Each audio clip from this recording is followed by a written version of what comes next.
Hi, and welcome back to Glassbox, writing automatic JavaScripts. Today we're going to look at how to use WebDriver locators.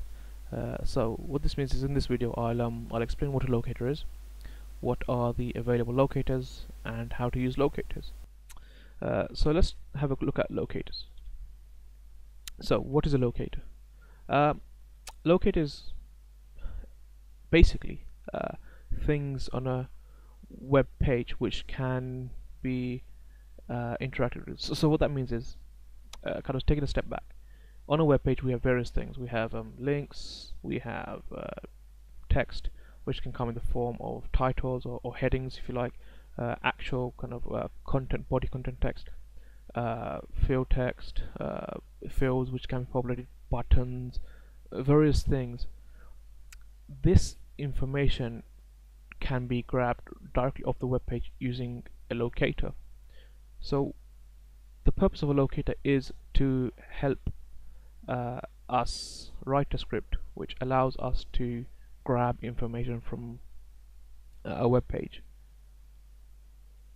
So in essence, locators effectively help us to emulate a user's journey on a web page, a web application, website, whichever way you want to say it. And that's the primary focus of a locator. So if we have a quick look at the locators that WebDriver provides us, so it's a driver dot find elements by. Right. So these are all the various locators that WebDriver provides us, and I'll go through each one of them in this video. Right, so why don't we start off with the ID one, simply because it's one of the most common locators to use. It's also an easy, they're all actually relatively straightforward once you kind of get your head around how they actually work individually. So let's use the ID one. Right, now let me explain what this does. When we do driver.findElement, so ignoring all of this for the moment, when we do this, what we're basically asking the WebDriver is to go and find us a single element. So this will return one element. That's what it's supposed to do. Whether it finds it or not, whether there are more than one on a page or not, that's kind of beside the point at the moment. The focus of this particular method is to return us a single element. And what we're saying is we want to use the by locator of type ID. So what that means is use this type of locator to help us find a single element. So this said, what does the ID actually do? Well, we use this ID locator type to help us fish for information on the HTML source page of the page. And what we're doing here is we're trying to find an attribute somewhere of type ID with the value of whatever we will pass in here. So like this, for instance. So if we were to go back to our web page and we want to, let's just say, click on the contact link, so we want to know what the ID of this is, or rather let's see if it has any relevant or any kind of suitable information that we can use. So if we just look at the page source, right, so this is the link here, and it does have an ID. So what we're saying in our code is we want to find something on the web page, and I want you to look for an attribute of type ID. So effectively what that locator will do is find everything on this page which has an attribute of type ID. So what we're going to do now is pass in this value here, contact link here. And what that will do now is it'll find everything with an attribute of type ID, and then further look for more information to find something that has a value, an ID attribute that's got a value of contact underscore link. And then we can act on this. So we can just say click, for instance. And what this will now do is this will go and click on the contact link. So let's just say click on contact link on left side of page. And that's really it. That's quite straightforward in terms of how we find something using a locator method with some information we need to provide. And once we found this information, so if I just quickly take this away, so once we found the information from here, we then go ahead and click on it. So that's how the ID locator works. So going forward, let's take a look at the next one. In fact, we'll probably do something on the contact page, simply because since we're on that page, let's just use that to our advantage. So let's have a look at well, find elements first.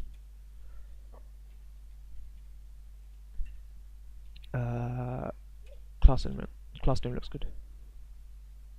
Right. Notice here that this says a string. So what that means is this is expecting us to give it a string. So let's go and find something on the page which is class name. So let me explain what class name is first. So similarly, how this looks for an attribute of type ID with whatever value we pass in, this does the same thing, but it does it for class attribute instead. So if we go back and we have a look at the page source, so it's still here. Let's see if anything's got a class. Oh, here we go. So this field here, which is for contact form, which is referring to this title here. So this title here. So this has a class of subhead. So subhead does something. And just to prove it does something, if we have a look at here, contact us, this is using an anchor tag of heading 1. This is also using an anchor tag of heading 1, but this has a class associated with it. So this class is doing something. I'm not going to go into too much detail around what classes do, but basically they kind of apply further rules on an anchor tag. On a tag, sorry, not an anchor tag, a tag. So this is applying particular rules to this text, but that's beside the point. We can actually use this information to get this. So if we go back, we need to just grab this. So let's just go copy. So we've got that saved. Go here, and if we just paste it in there, what we'll do is we'll get the text. And we'll say equals what was it, contact form. Right.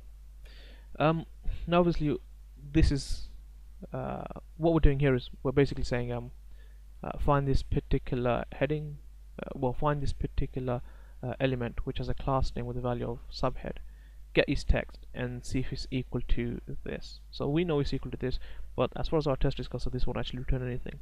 It's not printing out anything, it's not testing for any kind of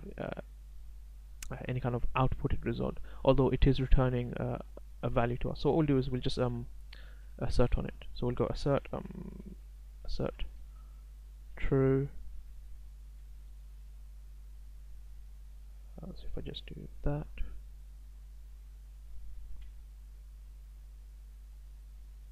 okay. Right. So all we're doing here is we're going to assert true. What this basically means is this checks to see if a condition is true or not, and it is supposed to be true because that's what we're asserting. So in other words, when we try and get the text for this element, if it isn't this, it will return a false, so this assertion will fail. But putting that to aside, that's what class name does. It helps us find an element by class name. So let's take a look at the next one. So driver find element. So now let's have a look at name. Right. Now let's. So the name is almost the mirror of these. So this is looking for an ID. This is looking for an attribute of class name, and you've guessed it. This is looking for an attribute of type name. So since we're on the contact page, we had a form. Form fields usually have name attributes associated with them. We need to probably just find one. In fact, there are here. So there are many. This is a name attribute with this value. So let's just use this one, shall we? So in the enter address. So let's get the value of that. Copy that. paste it in here, right? And we need to do something with it. So let's just do send keys.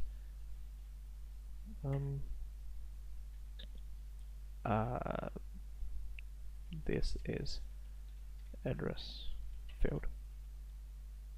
So what this is going to do is this will find a page element with attribute name, value of that, and it's going to send keys, which basically just sends key values, keystroke values. So in essence, it's just going to type in this value into this field. Alright, let's take a look at the next one.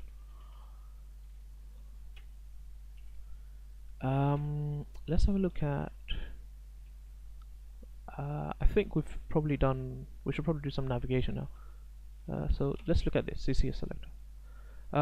So CCS selector is a little bit more I'd say it's a little bit more complicated than these. These are just looking for things on a page and doing something with it.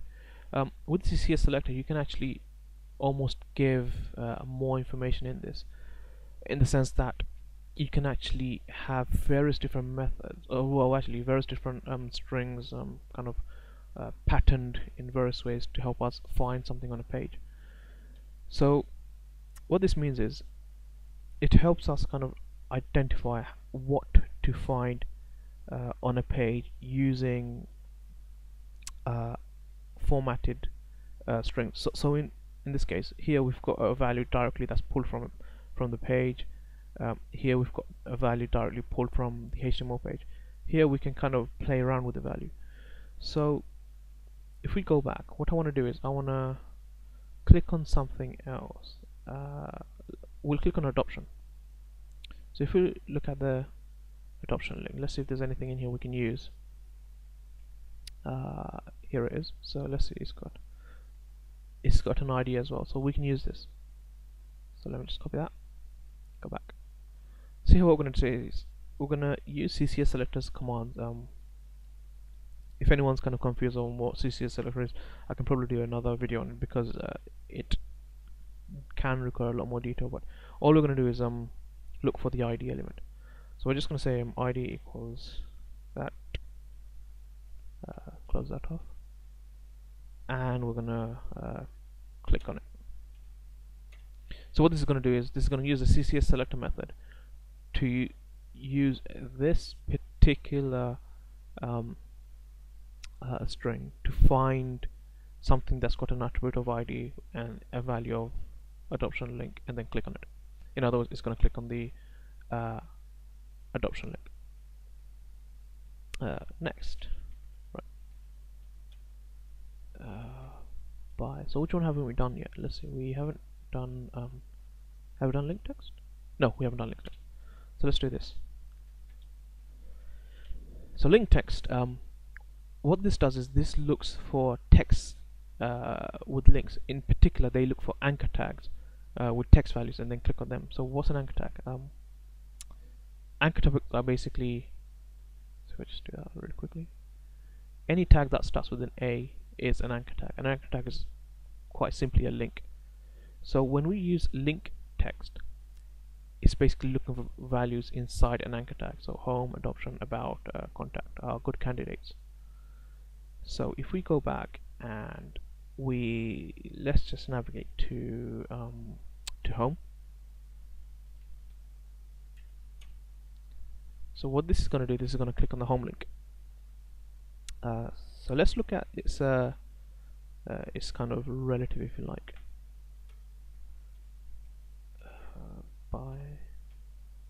Right. So link text looks for well, what link text does is, so what this does is this looks for the full text of a link. So the full text of the home link is home. But what partial link text does is it gives us the freedom to provide only partial information of the text inside a link, and then it acts on that. So if we go back to our page, so the about is probably a good candidate to use, because it starts with A, as well as adoption, which starts with A, but it does have kind of a unique lettering as opposed to the other option. So adoption is ADOP, but the about is ABO. So we can kind of use that. So if we go back and we just say ABO, this is clever enough to figure out that there are various links on the page, and only one of them will contain this following string or kind of characters in sequence, and then we can act on that, and we'll click on that as well. I think we've covered almost all of them now. Let's have a look. So what's left?